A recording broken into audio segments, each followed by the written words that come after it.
അതുകൊണ്ട് അവർക്കെല്ലാം നമുക്കൊരു കൈയടി കൊടുക്കാം. തീർച്ചയായിട്ടും എല്ലാവരും ഒരു കൈയടി, നല്ല കൈയടി. അത് ഈ ഫെമിനിസ്റ്റ് ഗ്രൂപ്പുകൾക്ക് അല്ലെങ്കിൽ ഈ തീവ്ര ഫെമിനിസ്റ്റുകൾക്ക് അവരുടെ മനസ്സ് മാറിയാണെന്ന് ഞങ്ങളെങ്ങനെ വിശ്വസിക്കുക അല്ലെന്ന് നമുക്കറിയാം. അവരുടെ മനസ്സ് മാറി എന്ന് നമ്മളങ്ങനെ വിശ്വസിക്കുകയാണ്. ഇന്ന് ഇതിനെ എതിർക്കാത്ത പോലീസ് സഹോദരങ്ങൾക്കും അല്ലെങ്കിൽ പോലീസിലെ എല്ലാ സാറുമാർക്കും നന്ദി പറയണം. എന്നാൽ ഇതിനെ സമ്മതിച്ചാണ്. ഇല്ലെങ്കിൽ ഞാൻ എപ്പോഴും ഒരു മനസ്സിൽ വേറൊരു പ്ലാൻ വേണമല്ലോ. ഞാൻ വേറെ ഗാന്ധിജിനെ എടുത്തോണ്ട് പോവുകയാണെങ്കിൽ വേറൊരു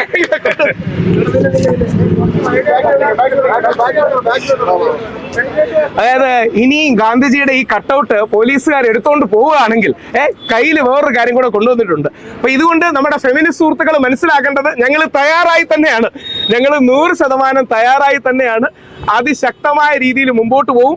അപ്പോൾ മാഡം ഇത് ഞങ്ങൾക്ക് തന്ന് ഞങ്ങൾ ആ പാല് ഒഴിക്കാന്നാണ് കരുതുന്നത്. തൽക്കാലം ഇത് സ്ത്രീകൾക്ക് എതിരായിട്ടുള്ള ഒരു സംഘടനയൊന്നും അല്ല കേട്ടോ. സ്ത്രീകളും പുരുഷന്മാരും തുല്യമായിട്ട് നിൽക്കണം എന്നുള്ളതിനൊരു മുന്നോടിയായിട്ട് കൊണ്ടുവരുന്ന ഒരു ഇതാണ്. അല്ലാതെ സ്ത്രീകളെ മുഴുവൻ എതിരായിട്ട് പറയുന്ന ഒരു കാര്യം. ഞങ്ങളത് ഏറ്റവും വലിയ സന്തോഷം. ഞങ്ങൾ എന്തുകൊണ്ടാണ് പ്രിയങ്ക മാഡത്തോട് തന്നെ ചോദിക്കുകയും നാളെ കോഴിക്കോട് സമാനമായ നമ്മൾ കുട്ടിക്കൽ ജയേന്ദ്രന്റെ വൈഫ് അദ്ദേഹം വരാൻ പറഞ്ഞ് റിക്വസ്റ്റ് ചെയ്തിട്ടുണ്ട്. ഇതിന്റെ കാര്യം എന്ന് പറഞ്ഞാൽ ഈ വ്യാജ കേസുകളിൽ സ്ത്രീകളും പെട്ടുപോകാൻ. അതായത് പുരുഷൻ, സഹോദരൻ, അച്ഛൻ, മകനൊക്കെ വ്യാജ കേസുകൾ പെടുമ്പോൾ ഏറ്റവും വേദന അനുഭവിക്കുന്നത് വീട്ടിലിരിക്കുന്ന അമ്മയാണ്, വീട്ടിലിരിക്കുന്ന ഭാര്യയാണ്, വീട്ടിലിരിക്കുന്ന പെങ്ങളാണ്, വീട്ടിലിരിക്കുന്ന മകളാണ്. അതുകൊണ്ട് എല്ലാ പുരുഷന്മാർക്കും വേണ്ടി അവരുടെ എല്ലാം പ്രതിനിധിയായിട്ടാണ് ഞാനും വന്ന് നിൽക്കുന്നത്. കാരണം സ്ത്രീ ഒരു പുരുഷനായാലും ഭാര്യ സ്ത്രീയാണ്, മക്കളെ അതുകൊണ്ട് മാത്രമാണ് ഞാനിവിടെ വന്ന് നിൽക്കുന്നത്. അല്ലാതെ നമ്മൾ സ്ത്രീ വിരോധിയായിട്ടൊന്നും അല്ലാട്ടോ വന്നിരിക്കുന്നത്. മാത്രമല്ല ഇന്നലെ ഒരുപാട് പേര് പറഞ്ഞ കമന്റ് ഞങ്ങളെക്കാൾ എല്ലാം നന്നായി പ്രിയങ്ക മാഡം സംസാരിച്ചു എന്നാണ്. അതായത് ഞങ്ങൾ പലപ്പോഴും ടെക്നിക്കാലിറ്റിയും സാങ്കേതികത്വവും നിയമവും ഒക്കെ പറയുമ്പോൾ പഞ്ച് ഡയലോഗ് കൂടുതൽ. ഞാൻ സാധാരണ ഒരു സ്ത്രീയാണ്, മനുഷ്യന്റെ മനസ്സറിയുന്ന സാധാരണക്കാരുടെ ഒരു സ്ത്രീയാണ്. അല്ലാതെ എനിക്ക് വേറെ പ്രസംഗിക്കാനോ വലിയ കഴിവൊന്നുമില്ല. നിങ്ങളുടെ മനസ്സിലുള്ളത് എനിക്ക് അറിയാൻ പറ്റുന്നുണ്ട്, അതുകൊണ്ട് മാത്രം ഞാൻ പറയുന്നത്. അപ്പോ നമ്മൾ ഈ പരിപാടി എന്തുകൊണ്ടാണെന്നും കൂടെ ഉണ്ട്. ഈ പാലഭിഷേകത്തിന് ഒരു സിഗ്നിഫിക്കൻസ് ഉണ്ട്. നമ്മൾ എപ്പോഴും ഇന്നലെ പ്രിയങ്ക മാം പറഞ്ഞതാണ്, നമ്മൾ ദൈവങ്ങളെയോ ആദരവോട് കൂടി കാണുമ്പോഴോ സ്നേഹം കാണുമ്പോഴാണ് പാലഭിഷേകവും പുഷ്പാഭിഷേകവും ഒക്കെ ഉണ്ടാകുന്നത്.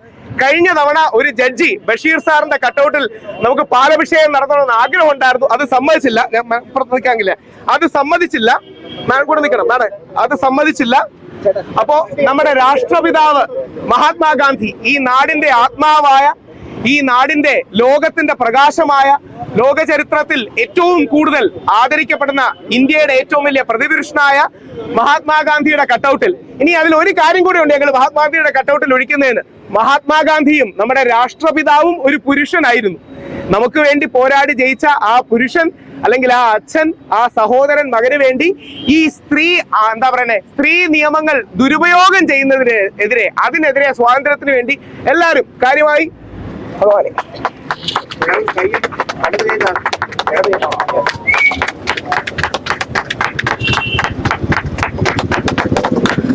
മേഡം കൂടെ കുറച്ചുകൂടി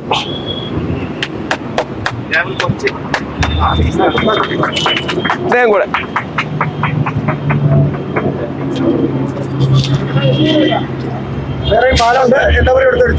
എല്ലാരും തീർച്ചയായിട്ടും അത് ചെയ്യണം. എല്ലാരും അത് ചെയ്യണം. ഇതില് കക്ഷി രാഷ്ട്രീയം, അങ്ങനെ ജാതിയോ മതമോ കക്ഷിയോ രാഷ്ട്രീയമോ ഒന്നുമില്ല. എല്ലാ പാർട്ടിക്കാരെയും കാണും. എല്ലാ പാർട്ടിക്കാരെയും വ്യക്തിപരമായി പോയി കാണുകയും അവരുടെ പിന്തുണ അഭ്യർത്ഥിക്കുകയും ചെയ്യും. സ്പീക്കർ ശ്രീ ഷംസീറിന്റെ ഒരു നിലപാട് അദ്ദേഹം അറിയിക്കണമെന്ന് ആഗ്രഹിക്കുന്നു. കാര്യം അദ്ദേഹത്തിന് ഒഫീഷ്യലി ലെറ്റർ കൊടുത്തു. നമ്മളോട് പറയണ്ട, MLA എൽദോസ് ഔദ്യോഗികമായി തന്നെ ബാലകൃഷ്ണൻ ഇത്രയും എഫേർട്ട് എടുക്കുന്ന പുള്ളിക്കും കുറച്ചാവാം. അപ്പൊ ഇത്രയും എഫേർട്ട് ശ്രീ എൽദോസ് എടുത്തു, ഒരു ബില്ല് ഡ്രാഫ്റ്റ് ചെയ്ത് കൊടുത്തു. അതായത് ഇനി ഒരു കാര്യം കൂടെ ചേട്ടൻ തന്നെ ഇത് പിടിച്ചു. ഇത് ആ ബില്ലിന്റെ ഒരു ഡ്രാഫ്റ്റ് കാര്യമാണ്. ആ ബില്ലിന്റെ ഡ്രാഫ്റ്റ് കാര്യത്തിൽ നിങ്ങൾ ശ്രദ്ധിക്കേണ്ടതേ, ഇതൊരു തമാശയല്ല, ഇതൊരു കുട്ടിക്കളിയല്ല, ഇതൊരു നിയമമാണ്. ആ നിയമം കേരളത്തിന്റെ ജനാധിപത്യത്തിന്റെ ശ്രീകോവിലായ നമ്മുടെ നിയമസഭയിൽ അവതരിപ്പിച്ചിട്ടുണ്ട്, അല്ലെങ്കിൽ അവതരിപ്പിക്കാൻ വേണ്ടി പെർമിഷൻ വേണ്ടി കൊടുക്കുകയാണ്. അതുകൊണ്ട് തീർച്ചയായിട്ടും എല്ലാവിധ പിന്തുണയും നൽകണം. ആ നിയമസഭയിലെ ബില്ലിന്റെ കാര്യത്തിൽ ബഹുമാനപ്പെട്ട ഏറ്റവും ആദരവോടുകൂടിയാണ് നമ്മുടെ മുഖ്യമന്ത്രി ശ്രീ പിണറായി വിജയൻ അവർകൾ ഒരു നിലപാട് കൂടി പറയണം. വേറൊന്നും കൊണ്ടല്ല, അദ്ദേഹം കഴിഞ്ഞ ആഴ്ച പറയുകയുണ്ടായി, സ്ത്രീകൾക്കെതിരെ വാക്കോ നോക്കോ കൊണ്ട് മോശം കാണിക്കരുതെന്നൊക്കെ. തീർച്ചയായും സ്ത്രീകൾക്കെതിരെ വാക്കോ നോക്കോ കൊണ്ട് മോശമാകരുത്. പുരുഷന്മാർക്കും അവകാശങ്ങളില്ലേ? ബഹുമാനപ്പെട്ട മുഖ്യമന്ത്രിയും ആദരണീയനായ സ്പീക്കറും കൂടി ഈ വിഷയങ്ങളിൽ ഒരു നിലപാട് പറയണമെന്ന് അഭ്യർത്ഥിക്കുന്നു. പ്രിയങ്ക മാഡം കൂടെ എന്തെങ്കിലും 1-2 കാര്യങ്ങൾ മെൻഷൻ ചെയ്താൽ. നമ്മള് ഇപ്പോ ഈ പറയുന്ന പോലെ സ്ത്രീകളുടെയും ഒരുപാട് വിഷയങ്ങൾ സംസാരിക്കാൻ വേദികൾ സ്ത്രീകൾക്കുണ്ട്. പക്ഷെ പുരുഷന്മാർക്ക് തുറന്നു പറയാൻ പറ്റിയ ഒരു വേദിയും ഞാൻ ഇതുവരെ കണ്ടിട്ടില്ല. ഇതൊക്കെ നേരത്തെ തുടങ്ങേണ്ടതായിരുന്നു. എന്തായാലും താമസിച്ചാലും നിങ്ങൾ എല്ലാവരും കൂടി ഉണ്ടെന്നുള്ള ഒരു ഉറപ്പോടുകൂടി നിങ്ങൾക്കും കൂടെ വേണ്ടിയിട്ടാണ് ഈ ഒരു കമ്മീഷൻ വരുന്നത് തന്നെ. എല്ലാവർക്കും പ്രശ്നങ്ങളുണ്ടാവും. അത് തുറന്നു പറയാനുള്ള ഒരു വേദി കിട്ടുക എന്നുള്ള അതിലും വലിയൊരു സന്തോഷമുള്ള കാര്യമാണ്. അത് ഇന്ന് തുടക്കം ഇതുപോലെ ഉള്ള കാര്യങ്ങൾക്ക് രാഹുലിന് എന്തായാലും ഇത്രയും നല്ലൊരു മനസ്സോടുകൂടി മുന്നോട്ട് വന്ന രാഹുലിന് തന്നെയാണ് നമുക്ക് ഏറ്റവും കൂടുതൽ പറയാം. പ്രിയങ്ക മാഡം, എനിക്ക് വൈസ്കുമാർ സാറൊക്കെ പറഞ്ഞു, പ്രിയങ്ക മാഡം ആദ്യം പറഞ്ഞത് വിമർശനമാണ്. നിങ്ങൾ താമസിച്ചു പോയി, നേരത്തെ ചെയ്യണമായിരുന്നു എന്നുള്ളതാണ് കാര്യം. അങ്ങനെ ഒരുപാട് പേര് പെട്ടിട്ടില്ലേ മാധ്യമങ്ങളിൽ തന്നെ? എത്രയോ വ്യാജ കേസുകൾ ഞങ്ങൾക്കാർക്കെതിരെയല്ല, നിങ്ങൾക്കെതിരെ വ്യാജ കേസ് വന്നിട്ടില്ലേ? ഞാൻ പറയണത് ആരുടെയും പേരെടുത്ത് പറയുന്നില്ല. പക്ഷെ പ്രമുഖമായ 4-5 മാധ്യമങ്ങൾ എടുത്തു നോക്കൂ. രാഷ്ട്രീയ കാര്യങ്ങൾ കൊണ്ട് നിങ്ങൾക്കെതിരെ പോക്സോ കേസ് അടക്കം വ്യാജമായി വന്നിട്ടില്ലേ? ഒരു പ്രമുഖ ചാനലിന്റെ എന്താ പറയുക എഡിറ്റർ സ്ത്രീയായ വ്യക്തിക്കെതിരെ അവരെ വ്യാജ പോക്സോ ഇട്ടിട്ടില്ലേ? എന്താണ്? ഈസിയാണ്. ആരുടെയും തലയിൽ ഈ കരിനിയമങ്ങൾ ഉപയോഗിച്ച് കുതിര കയറാം. അതുകൊണ്ട് മഹാത്മാഗാന്ധി നയിക്കുന്ന പാതയിൽ, സമാധാനത്തിന്റെ പാതയിൽ, എല്ലാരെയും ഉൾക്കൊള്ളുന്ന പാതയിൽ ഈ കരിനിയമങ്ങൾക്കെതിരെ അതിശക്തമായൊരു നിലപാട് വേണം, നയം വേണം. അത് നാളെ ഇനി ഒരു കാര്യം ഞാനത് ഇതായിട്ട് പറയല്ല, എന്തുകൊണ്ടാണെന്ന് പറയും. കഴിഞ്ഞ നൂറ്റാണ്ട് പറയും വീട്ടിൽ പെമ്മക്കളായതുകൊണ്ട് അച്ഛന് അല്ലെങ്കിൽ അമ്മയ്ക്ക് പേടിയാണ്. സത്യം പറഞ്ഞാൽ എനിക്ക് 2 ആൺമക്കളാണ്, എനിക്ക് പേടിയാണ്. കാര്യം ഏതെങ്കിലും രീതിയിൽ നാളെ ഈ അവസ്ഥ അവർക്ക് വരികയാണെങ്കിലേ നമ്മളൊക്കെ തകർന്നു പോകും. ഫൈറ്റ് ചെയ്യാൻ നമുക്കൊരു സ്പേസ് ഉണ്ടാവില്ല. ഏതെങ്കിലും രീതിയിൽ അവരുടെ സ്കൂളിലെ പ്രശ്നമായിരിക്കും, അവർ കേസ് കൊടുക്കും. ഇനി ഒരു കാര്യം കൂടെ വളരെ പ്രധാനമായി പറയാം. ഞാൻ ഇന്ന് അത് എടുത്തു വെച്ചിരുന്നു. ഇന്നത്തെ വാർത്ത നിങ്ങൾ കണ്ടോന്നറിയില്ല. ഇന്നത്തെ വാർത്ത സ്ത്രീയുടെ പീഡനം സഹിക്കാൻ കഴിയാതെ ഒരു പുരുഷൻ ആത്മഹത്യ ചെയ്തു. എന്നിട്ട് ഇന്ന് രാവിലെ വന്ന വാർത്ത എല്ലാ പ്രമുഖ ചാനൽ റിപ്പോർട്ട് ചെയ്തു. മിനിഞ്ഞാന്നുണ്ട്, ഇന്ന് രാവിലെ അല്ല, ഇന്ന് രാവിലെ ബാംഗ്ലൂർ പുതിയൊരാള് ഇന്ന് രാവിലെ പീറ്റർ എന്തോ പറഞ്ഞ് ഇന്ന് രാവിലെ പുള്ളി പറയാണ്, അച്ഛാ ക്ഷമിക്കണം, dear father I am sorry, എനിക്ക് ഈ പീഡനം സഹിക്കാൻ വയ്യ. 20 ലക്ഷം രൂപ, അയാൾ പാവപ്പെട്ടവനാണ്, 20 ലക്ഷം രൂപ അയാളോട് അവർ ചോദിച്ചു. ഇതൊന്നും നമ്മൾ പറയണല്ല, ഒരാൾ ആത്മഹത്യ ചെയ്യുകയാണ്. അതായത് ഈ ലോകത്ത് നിന്ന് വിട്ടു പറഞ്ഞ് എനിക്ക് പറ്റില്ല അച്ഛാ എന്ന് പേടിയോടെ പറയുകയാണ്. നമ്മുടെ മക്കൾക്ക്, നമ്മുടെ മകന് ആ ഗതി വരാതിരിക്കട്ടെ. നമ്മുടെ മകൾക്ക് ഒരു കാരണവശാലും വരരുത്, നമ്മുടെ മകന് അതേപോലെ ഗതി വരാ. ഞാൻ അതാണ് രാവിലെ വായിച്ചുകൊണ്ട് വന്നത്. അപ്പൊ ഇത് ഈ സീരിയസ്നെസ് മനസ്സിലാക്കണം. ഒരച്ഛനായിട്ട് പറയുകയാണ്, 2 ആൺമക്കളുടെ അച്ഛനായിട്ട് പറയുകയാണ്, നമ്മുടെ വരും തലമുറകൾക്ക് വേണ്ടി പറയുകയാണ്, ഇവിടെ കൂടി നിൽക്കുന്ന നിങ്ങൾ ഓരോരുത്തർക്കും വേണ്ടി പറയുകയാണ്. സ്ത്രീപക്ഷം ആയിക്കോട്ടെ, പക്ഷെ പുരുഷനെ വേട്ടയാടുന്നതാകരുതെന്ന് മാത്രം അഭ്യർത്ഥിക്കും. സ്ത്രീപക്ഷം എന്ന് പറയുമ്പോൾ ഈ പറഞ്ഞ പോലെ സ്ത്രീകൾക്ക് വേണ്ടി മാത്രം എന്നോട് ഇപ്പൊ പറഞ്ഞിരിക്കുന്ന ആൾക്കാർ, ഇപ്പം ഞാനൊരു സ്ത്രീയാണ്, എനിക്ക് മറുപടി വന്ന ഇന്നലത്തെ പ്രശ്നങ്ങൾ കാരണം എനിക്ക് വന്ന മറുപടി എന്താണെന്നറിയോ?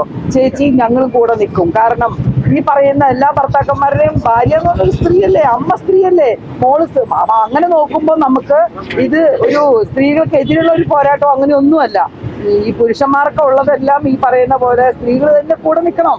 2 തുല്യ ശക്തികൾ തന്നെയാണ്. അപ്പൊ അതിനുവേണ്ടി ഇവർ വരുന്ന ഈ പുരുഷന്മാരെ വരുന്ന ഈ മെൻസ് കമ്മീഷൻ എന്ന് പറയുന്നത് വളരെ ശക്തമായി, പ്രത്യേകിച്ച് മാധ്യമങ്ങൾ, നിങ്ങൾ എല്ലാവരും സപ്പോർട്ട് ചെയ്ത് നിങ്ങൾക്ക് ഓരോരുത്തർക്കും വേണ്ടി തന്നെയാണ് ഇത്രയും കഷ്ടപ്പെട്ട് ഇവിടെ നിൽക്കുന്നത്. നിങ്ങൾക്ക് പറയാനൊരു വേദി ഒരുക്കി തന്നതാണ്. അതുകൊണ്ട് തന്നെ എല്ലാ സപ്പോർട്ടും നിങ്ങൾ ചെയ്യണം. ഞാൻ മാഡത്തെ, പ്രിയങ്ക മാഡത്തെ കുറിച്ചും അജിത് കുമാർജിയെ കുറിച്ചും, ഇവിടെ AK-യുടെ എല്ലാവരും ഉണ്ട്, രാഹുലുണ്ട്, സാറുണ്ട്, ഉമാമഹേശ്വരജിയുണ്ട്, എല്ലാവരെ കുറിച്ചും ഒരു കാര്യം കൂടി. എന്താണ് സ്ത്രീകളുടെ റോൾ ഇതിൽ? ഞങ്ങൾ നാളെ റിക്വസ്റ്റ് ചെയ്യുന്നത് നമ്മുടെ ജയചന്ദ്രൻ, കുട്ടിക്കൽ ജയചന്ദ്രൻ ഇപ്പൊ സുപ്രീം കോടതിയിൽ നിന്ന് അനുകൂലമായ വിധി കിട്ടിയിരുന്നു. യഥാർത്ഥത്തിൽ ജയേന്ദ്രൻ ജിക്ക് വേണ്ടി പോരാടിയത് മുഴുവൻ ഭാര്യയാണ്. പുള്ളി 7 മാസമായിട്ട് ജാമ്യത്തിന് ശ്രമിക്കുകയാണ്. 7 മാസമായിട്ട് അദ്ദേഹം ഒളിവിലാണ്. ഞാൻ തുറന്നു പറയുന്നത് എനിക്ക് മടിയൊന്നുമില്ല. എങ്ങനെങ്കിലും ജാമ്യം കിട്ടാൻ നോക്കുകയാണ്. പല കോടതികളിലായി പോയി, അവസാനം സുപ്രീം കോടതിയിൽ നിന്ന് കിട്ടി. ഈ കാലം അത്രയും ആ പുരുഷന് വേണ്ടി, അദ്ദേഹത്തിന് വീട്ടുകാരില്ല, ഫാമിലി ഇല്ല, അച്ഛനും അമ്മയൊക്കെ മരിച്ചുപോയതാണ്. ആ ഭാര്യ സെറീന എന്ന് പറയുന്ന സ്ത്രീയാണ് നിന്ന് പോരാടിയത്. ആ സെറീന എന്ന് പറയുന്ന സ്ത്രീ ബുദ്ധിമുട്ടി അവർക്കുള്ള സാധനങ്ങളെല്ലാം പണയം വെച്ച്, ആഭരണങ്ങൾ പണയം വെച്ച് തന്റെ ഹസ്ബൻഡിനെ ഇന്നലെ, ഒരുപാട് ദൂരമൊന്നുമല്ല, ഇന്നലെ അദ്ദേഹം അവർക്ക് സുപ്രീം കോടതിയിൽ നിന്ന് അനുകൂല വിധി കിട്ടി. പോലീസിനെ കാണുന്നുണ്ട്. നാളെ നമ്മുടെ പരിപാടിക്ക് അവരോട് ഗസ്റ്റായി വരാൻ കോഴിക്കോട് പറഞ്ഞിട്ടുണ്ട്. അങ്ങനെ ഞങ്ങൾ വിജയിക്കണമെങ്കിൽ ഞങ്ങളുടെ അമ്മമാരുടെ, സഹോദരിമാരുടെ, ഭാര്യയുടെ അല്ലെങ്കിൽ മകളുടെ, നമ്മുടെ സ്ത്രീ സുഹൃത്തുക്കളുടെ പിന്തുണ വേണം. അങ്ങനെ ഏതെങ്കിലും സ്ത്രീകളോട് എന്താ പറയണ്ടത്, ഈ ഫെമിനിസ്റ്റുകളോടാണെങ്കിൽ പോലും അവരോട് നെഗറ്റീവ് പറഞ്ഞിട്ടുണ്ടെങ്കിൽ നിങ്ങൾ അത് വിട്ടുകളയണം. ഏതെങ്കിലും രീതിയിൽ വാക്കുകൾ കൂടുതൽ പറഞ്ഞിട്ടുണ്ടെങ്കിൽ വിട്ടുകളയണം. ഈ വിഷയത്തിൽ സഹായിക്കണം, സഹകരിക്കണം. വനിതാ കമ്മീഷൻ, യുവജന കമ്മീഷൻ ഒക്കെ സഹകരിക്കണം. കാര്യം ഇത് നമുക്ക് വന്നാലേ നമുക്ക് പൊള്ളലുണ്ടാവും. ഒരുപാട് ദീർഘിപ്പിക്കാതെ പെട്ടെന്ന് നമ്മൾ ഈ കൂടിയതിന്റെ കാര്യം, AKMA all Kerala men's association എത്രയോ കാലങ്ങളായിട്ട് ഇവർ ഫൈറ്റ് ചെയ്യുന്നതാണ്. ഞാനിനി ഒരു സ്വയം വിമർശനം കൂടെ പറഞ്ഞെടുക്കാം. ഞാൻ ഇന്നലെ ആലോചിക്കുകയായിരുന്നു, നമ്മുടെ പ്രസ് മീറ്റ് ഇരുന്നപ്പോഴത്തേക്ക് നമ്മുടെ അജിത് കുമാർജി വളരെ പ്രസക്തമായ ഒരു കാര്യം പറഞ്ഞു. ഞാൻ പലപ്പോഴും ഇവരുടെ പരിപാടിക്ക് പോയി വലിയ രീതിയിൽ പ്രസംഗിക്കും. ആർട്ടിക്കിൾ 15(3) എക്സെപ്ഷൻ ഇല്ല, പുരുഷ കമ്മീഷൻ ചിന്തിക്കേണ്ടതാണ്. പക്ഷേ എനിക്കും ജനാധിപത്യത്തിന്റെ തെരുവിലേക്ക് ഇറങ്ങാൻ തോന്നുന്നത്, എനിക്ക് എന്റെ മകന്റെ ബർത്ത്ഡേയിൽ ഹണി റോസിന്റെ പരാതി വന്നു. എന്റെ മകന്റെ ഫ്രണ്ടിൽ വെച്ച് എന്നെ അറസ്റ്റ് ചെയ്തുകൊണ്ട് പോകുന്ന എനിക്ക് പേടി വന്നു. അവന്റെ 8 സുഹൃത്തുക്കൾ കഴിഞ്ഞ ജനുവരി 11, ഒരുപാട് കാലമൊന്നുമല്ല, കഴിഞ്ഞ ആഴ്ചയുടെ കാര്യമാണ്. ജനുവരി 11 എന്റെ മോന്റെ ബർത്ത്ഡേ ആയിരുന്നു, 8ാമത്തെ ബർത്ത്ഡേ. അവന്റെ സ്കൂളിൽ പഠിക്കുന്ന സുഹൃത്തുക്കൾ എല്ലാം കൂടെ വന്നു. അവരുടെ ഫ്രണ്ടിൽ വെച്ച് എന്നെ പോലീസ് അറസ്റ്റ് ചെയ്തുകൊണ്ട് പോയാൽ ഒരുപക്ഷെ അവനും ഇന്ന് ആ സുഹൃത്തുക്കൾ ഇല്ലാതാവും എന്നുള്ള പേടി വന്നു. അങ്ങനെയാണ് ഞാൻ പെട്ടെന്ന് ഹൈക്കോടതിയിൽ അപ്രോച്ച് ചെയ്തത്. ഞാൻ അപ്പോഴാണ് വിചാരിച്ചത് എനിക്കാരും പറയാനില്ലല്ലോ. പെട്ടെന്ന് നോക്കിയപ്പോൾ യുവജന കമ്മീഷന്റെ ചെയർമാൻ പറയുന്നു, രാഹുൽ ഈശ്വറിനെതിരെ കേസെടുക്കണം, DGPക്ക് പുള്ളി പരാതി കൊടുത്തു. പുള്ളി എന്തിനാ പരാതി കൊടുക്കുന്നത്? വനിതാ കമ്മീഷന്റെ ആള് പറയുന്നു രാഹുൽ ഈശ്വറിനെ അറസ്റ്റ് ചെയ്യണം. എന്തിന്? ഒരു ചാനൽ ചർച്ചയിൽ പോയി പറഞ്ഞേനോ? എന്നാൽ ഇവരാരെങ്കിലും നിങ്ങൾ ചോദിച്ചോ? കമാൽ പാഷ സാറ് ഒരു ആണിനെ കൊന്നിട്ട് അവൾ അന്തസ്സോടെ വിഷം കലക്കി കൊടുത്താണെന്ന് പറഞ്ഞു. ഒരു മാധ്യമങ്ങൾ തെറ്റാണെന്നെങ്കിലും പറഞ്ഞു. ചർച്ചയൊന്നും എടുക്കണ്ട. കമാൽ പാഷ സാർ പറഞ്ഞത് ശരിയായില്ല. നമ്മൾ ഒരു ആണിന് വിഷം കൊടുക്കി കൊല്ലുകയാണ്. എന്നിട്ട് ഒരു ജസ്റ്റിസ് ആണ്, ഹൈക്കോടതി ജഡ്ജി പറയുകയാണ് അന്തസ്സോടെ വിഷം കലക്കി കൊടുത്തു. കമാൽ പാഷ സാറ് പറഞ്ഞത് തെറ്റാണ് സാറേ എന്ന് പറയാൻ ഇവിടെ ആർക്കും ഇതില്ല. പക്ഷേ രാഹുൽ ഈശ്വർ ഹണി റോസിനെ വിമർശിച്ചതിന് രാഹുൽ ഈശ്വറിനെ അറസ്റ്റ് ചെയ്യണമെന്നാണ് പറയുന്നത്. നിങ്ങൾ എല്ലാവരും കണ്ടു കാണും ഹൈക്കോടതി വിധി എന്താ. ഹൈക്കോടതി വിധിയിൽ എന്നോട് പറഞ്ഞിരിക്കുന്നത്, you are a champion of men. നിങ്ങളടക്കം പലരും ആണുങ്ങൾക്ക് വേണ്ടി പോരാടുന്നുണ്ട്, എന്നാൽ നിങ്ങൾ എല്ലാവർക്കും വേണ്ടി പോരാടണമെന്നാണ്. ബഹുമാനപ്പെട്ട ഹൈക്കോടതി വിധിയെ പൂർണ്ണമായി അംഗീകരിക്കുന്നു. എല്ലാവർക്കുമായി പോരാടുന്നതിന്റെ ഭാഗമായിട്ടാണ് ഞങ്ങൾ ആണുങ്ങൾക്ക് വേണ്ടി, നമ്മൾ ആണുങ്ങൾക്ക് വേണ്ടി പോരാടുന്നത്. നാളെ ഒരു കള്ളക്കേസ് വന്നാൽ നമ്മുടെ ജീവിതം തീർന്നു. ഞാൻ ആരെ ഇതായിട്ട് പറയല്ല, നിങ്ങൾ കൂടെ നിൽക്കുന്നവർ നിങ്ങളെ പിന്തുണയ്ക്കില്ല. ഇവിടെ ഇരിക്കുന്ന പോലീസുകാരുണ്ടല്ലോ, ആ പോലീസുകാർക്കെതിരെ കള്ളക്കേസ് വന്നാൽ കൂടിയിരിക്കുന്നവർ എന്ത് പറയുന്നറിയോ? നീ കോടതിയിൽ പോയി ഫൈറ്റ് ചെയ്തോളാം. കോടതിയിൽ പോയി ഫൈറ്റ് ചെയ്യാൻ എത്ര ലക്ഷം രൂപയാണ് ചെലവ്? അതുകൊണ്ട് ഒരു കാരണവശാലും ഇനി പുരുഷന്മാർ ബലിയാടാവാൻ പാടില്ല. കാരണം ഒരുപാട് നിങ്ങൾ അനുഭവിക്കുന്നുണ്ട്.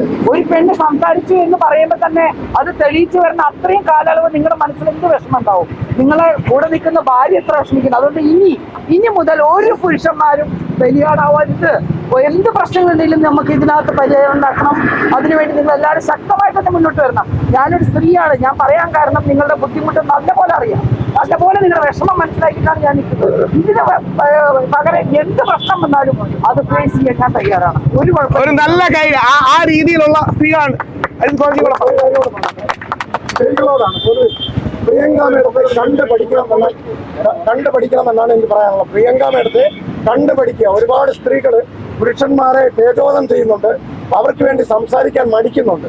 ഇതാ ഇനി അങ്ങോട്ട് വളർച്ച എത്രയോ മടങ്ങ് ഉയരങ്ങളിലോട്ടായിരിക്കും. യാതൊരു 20 വർഷം ഒരു കേസ് നടത്തിയ ആളാണ് ഞാൻ. എന്നെ ആരും സഹായിക്കാണ്ടായിരുന്നു. ഏത് സ്ത്രീ വന്ന് എന്നോട് ചോദിക്കാൻ എന്തെങ്കിലും എനിക്ക് ആരെങ്കിലും ചെയ്തു തന്നിട്ടുണ്ടോ? ഒരാളും ചെയ്തു തന്നിട്ടില്ല. അപ്പൊ നമ്മുടെ പ്രശ്നങ്ങൾ വരുമ്പോഴാണ് നമ്മൾ നമ്മുടെ കാര്യങ്ങൾ ചിന്തിക്കുക. അതല്ലാതെ നിങ്ങൾ എല്ലാവരും മുന്നോട്ട് വന്നിട്ട് ഇപ്പോഴേ നിങ്ങൾ തുടങ്ങിക്കോ ഫൈറ്റിങ്. കാരണം ഇത് ഞാൻ പറഞ്ഞു ഒത്തിരി ലേറ്റ് ആയിപ്പോ. ഇത് നേരത്തെ ആയിരുന്നെങ്കിൽ ഞാൻ പറയണേ ഇപ്പോഴും വൈകിട്ടില്ല. നിങ്ങൾ എല്ലാവരും ഒരുമിച്ച് നിന്ന് ഇത് ശക്തമായി മുന്നോട്ട് കൊണ്ടുപോകണം. അതിന് ഏത് സമയത്ത് എന്ത് സഹായം എവിടെ വേണോ ഞാൻ എന്തായാലും നിങ്ങളുടെ കൂടെ ഉണ്ടാവും. ഇനി തീർക്കുമ്പോ എല്ലാ മാധ്യമങ്ങളോടും ഒരു റിക്വസ്റ്റ് മാത്രം. നിങ്ങൾ നിങ്ങളുടെ ചാനലിൽ ഒരു പോൾ ഇടണം. നിങ്ങളുടെ സ്വന്തം ചാനലിൽ അത് ചെയ്യാമല്ലോ. ഞങ്ങളെ ഇപ്പം പിന്തുണയ്ക്കുന്നതിന് ചില ആൾക്കാർ പറയും ഇവർ കുറച്ച് പിന്തിരിപ്പന്മാരാണ്, ഞങ്ങൾ പുരോഗമനവാദികളെന്ന് ആയിക്കോ. നിങ്ങൾ ലിബറലും പുരോഗമനവാദി ആയിക്കോ, ഞങ്ങൾ പിന്തിരിപ്പന്മാരാകാം. നിങ്ങളുടെ ചാനലിൽ യൂട്യൂബിലോ അല്ലെങ്കിൽ നിങ്ങളുടെ മാധ്യമങ്ങളിലോ ഒരു പോൾ പുരുഷ കമ്മീഷൻ വേണോ വേണ്ടയോ? 85-90% ആൾക്കാരും പുരുഷ കമ്മീഷൻ വേണമെന്ന് പറയുന്നതേ തത്വം കണ്ടിട്ടല്ല, ആദർശം കണ്ടിട്ടല്ല, ലിവ്ഡ് എക്സ്പീരിയൻസ്, അവരുടെ ജീവിതത്തിലെ വേദനകൾ കണ്ടിട്ടാണ്. നിങ്ങൾ ശ്രദ്ധിക്കുക, ആൾക്കാർ ആത്മഹത്യ ചെയ്യാണ്. അതായത് പുരുഷന്മാർ ഇവിടെ സഹിക്കാൻ വയ്യാതെ ഈ നിയമങ്ങൾ തെറ്റായി ഉപയോഗിക്കുന്നത് കാരണം പുരുഷന്മാർ ആത്മഹത്യ ചെയ്യാണ്. അതിന്റെ സീരിയസ്നെസ് മനസ്സിലാക്കൂ. നിങ്ങൾ മീഡിയക്ക് ചെയ്യാൻ കഴിയുന്നത് എല്ലാ മീഡിയയും ഒരു പോൾ ഇടുക. ഏതെങ്കിലും ഒരു പോളിൽ 85-90% താഴെ ഞങ്ങൾക്ക് വന്നാൽ ഞങ്ങൾ നിങ്ങളോട് മാപ്പ് പറയാൻ തയ്യാറാണ്. ആ രീതിയിൽ എല്ലാ AKMയ്ക്കും കേരളത്തിൽ അങ്ങോളം ഇന്ത്യയിൽ അങ്ങോളമുള്ള ഈ പോരാട്ടങ്ങൾക്ക് നിങ്ങളുടെ പിന്തുണ വേണം. അജിത് കുമാർജി, AKMA, രാഹുല്, ഉമാമഹേശ്വരൻജി, ഇവിടെ കൂടിയിരിക്കുന്ന ഓരോരുത്തരും, ഇവിടെ വന്ന ആൾക്കാര്, സർവോപരി ഞങ്ങളെ ഇനി ഒരു വരി കൂടെ എന്റെ വ്യക്തിപരമായ അനുഭവത്തിൽ എന്ന് പറയാം. ശബരിമല പ്രക്ഷോഭത്തിന് നമ്മളെ മുമ്പിൽ നിന്ന് വെച്ച സ്ത്രീകളാണ്. നമ്മുടെ ആദിവാസി സമൂഹത്തിൽ നടക്കുന്ന അമ്മമാരാണ്. സുപ്രീം കോടതിയിൽ അനുകൂലമായി വന്നത് ഒരു സ്ത്രീയാണ്. അതായത് നമ്മുടെ ഇന്ദിരാ മാഡമാണ് സുപ്രീം കോടതിയിലെ ഒരു വനിതാ ജഡ്ജിയാണ് തന്നത്. വനിതകളുടെ അനുഗ്രഹവും ആശീർവാദവും സഹകരണവും വേണം. സ്ത്രീ വിരുദ്ധമല്ല, സ്ത്രീകൾ കൂടി ഞങ്ങളെ പിന്തുണയ്ക്കണമെന്ന് താഴ്മയെ അഭ്യർത്ഥിച്ചുകൊണ്ട് മഹാത്മാഗാന്ധിയുടെ ഈ രക്തസാക്ഷി ദിനത്തിൽ നമ്മൾ ഈ പരിപാടി അവസാനിപ്പിക്കുന്നു. Thank you.